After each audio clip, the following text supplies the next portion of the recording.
बिस्मिल्लाहिर्रहमानिर्रहीम। स्टूडेंट्स, हमारी ये चैप्टर नंबर 7 की जो है वो थ्योरी चल रही है, जो कि प्लेन कर्व 2 है।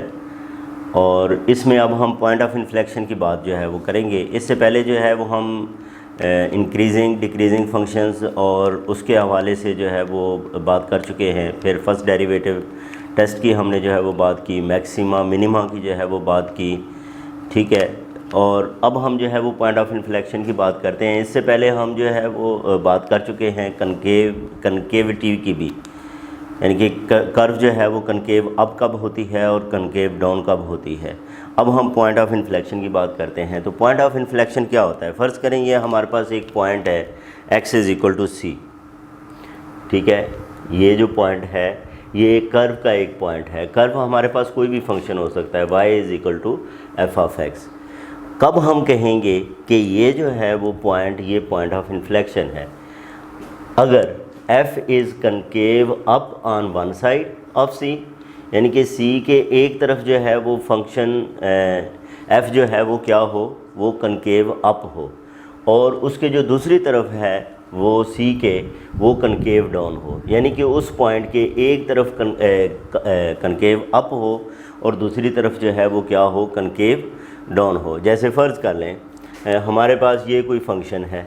अब ये फंक्शन अब इस तरह जो है वो मौजूद हो, ठीक है। ये अब यहाँ पे ये कोई भी जो है वो पॉइंट है, ठीक है। इस पॉइंट में आप ये देखें तो ये जो है वो हमारे पास कर्व है, यहाँ पे जो है वो चेंज हो रही है, ये कनकेव अप है। ये कर्व जो है इस तरह क्या है, कनकेव अप है, और ये जो है वो क्या है, कनकेव डाउन है। इसका मतलब ये जो पॉइंट है, इस पॉइंट के ऊपर जो है वो क्या है, पॉइंट ऑफ इन्फ्लेक्शन है। इस पॉइंट के ऊपर जो है वो हमारे पास क्या है, ये पॉइंट ऑफ इन्फ्लेक्शन है। अच्छा, अब यहाँ पे अगर आप जो है वो ये टेंजेंट जो है वो ड्रा करेंगे तो टेंजेंट जो है वो इसको लाजमी क्या करेगा, क्रॉस करेगा। यानी कि टेंजेंट जो है वो इस पॉइंट पे कर्व को जो है वो क्या करेगा, क्रॉस करेगा। इधर से आप जो है वो टेंजेंट ड्रा कर लें, इधर से टेंजेंट ड्रा कर लें, टेंजेंट जो है वो क्या होगा, ये इसको जो है वो क्रॉस करेगा। तो ये जो पॉइंट है इसको हम जो है वो क्या कहेंगे, पॉइंट ऑफ इन्फ्लेक्शन। यानी कि पॉइंट ऑफ इन्फ्लेक्शन ये होता है कि अगर उसके एक साइड पे कर्व जो है वो कनकेव अप हो और दूसरी साइड पे कनकेव डाउन हो, तो उसको हम जो है वो पॉइंट ऑफ इन्फ्लेक्शन कहेंगे। और ये कंडीशन मौजूद है कि डिसकंटिन्यूटी ना हो, फंक्शन जो है वो x = c के ऊपर कंटिन्यूस हो, ठीक है। आगे, the tangent line to a curve at the point of inflection always crosses the curve. यानी कि जो टेंजेंट लाइन है वो हमेशा क्या करती है, कर्व को क्रॉस करती है। क्यों? क्योंकि एक तरफ जो है वो फेसेस अप है और दूसरी तरफ जो है वो क्या है, फेसेस डाउन है। तो इसका मतलब ये है कि एक तरफ जो है वो टेंजेंट अगर अबव होगा तो दूसरी तरफ टेंजेंट बिलो होगा। एक तरफ जो है वो टेंजेंट क्या है, अबव है, तो दूसरी तरफ जो है वो टेंजेंट बिलो है। ये वजह है कि वो जो टेंजेंट लाइन है वो लाजमी उसको क्या करेगी, क्रॉस करेगी। दूसरे लफ्ज़ों में ये हम कह सकते हैं कि जो कर्व हमारे पास होती है वो डायरेक्शन चेंज करती है उस पॉइंट के ऊपर। जो पॉइंट ऑफ इन्फ्लेक्शन है उसके ऊपर वो क्या कर देती है, अपनी डायरेक्शन को चेंज करती है।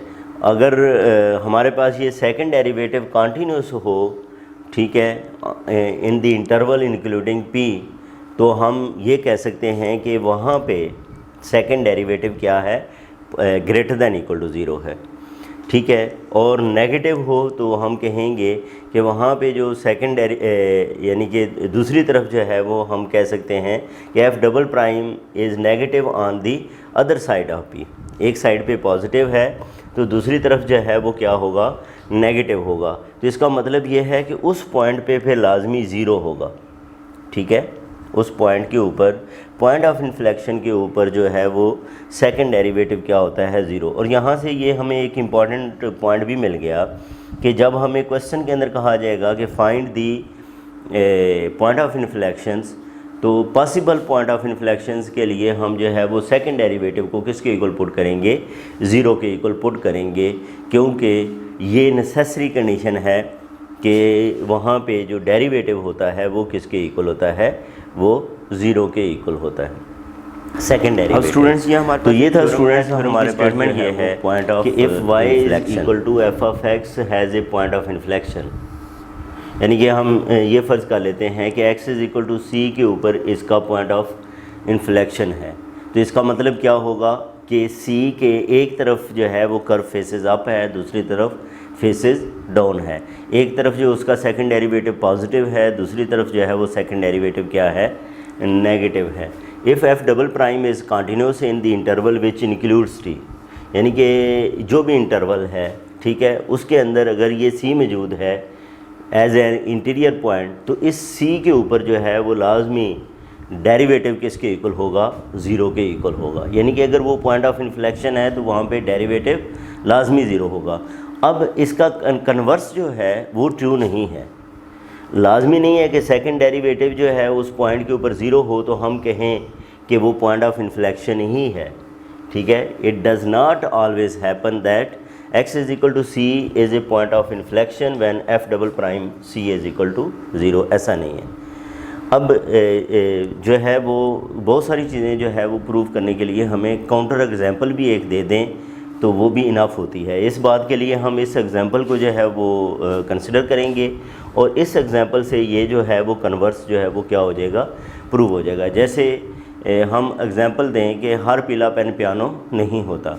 अब इसको जो है वो प्रूव करना हो तो आप एक पीला पेन लें और उसके ऊपर पियानो ना लिखा हुआ हो तो वो स्टेटमेंट क्या हो जाती है, प्रूव हो जाती है।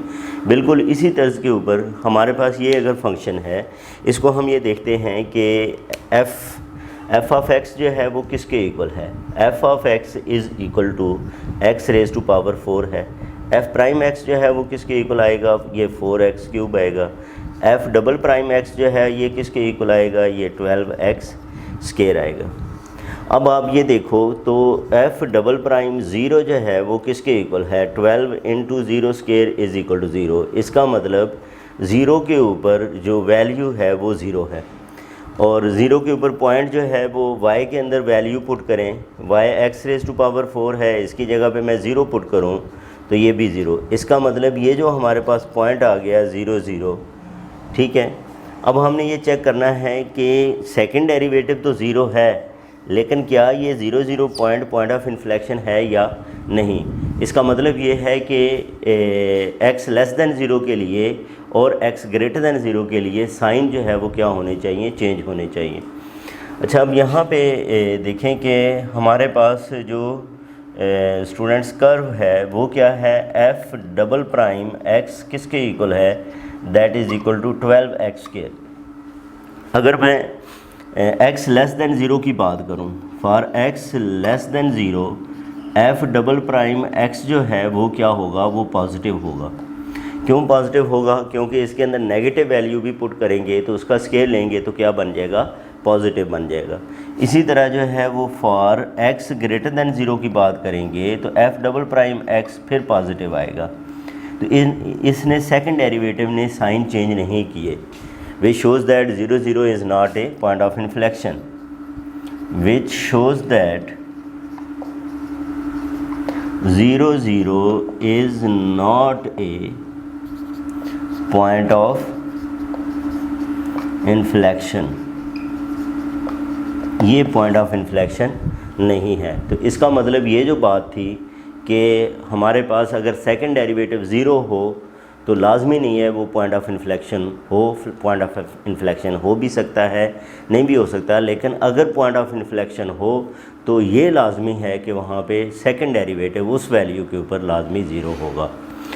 तो ये था हमारे पास जो है पॉइंट ऑफ इन्फ्लेक्शन से रिलेटेड कंप्लीट बात थी। अब हम जो है वो स्टूडेंट्स नेक्स्ट वीडियो के अंदर डिस्कस करेंगे सेकंड डेरिवेटिव टेस्ट को और साथ ही एक एग्जांपल को भी जो है वो कंसिडर करेंगे। अपना ख्याल रखें। अल्लाह हाफ़िज़।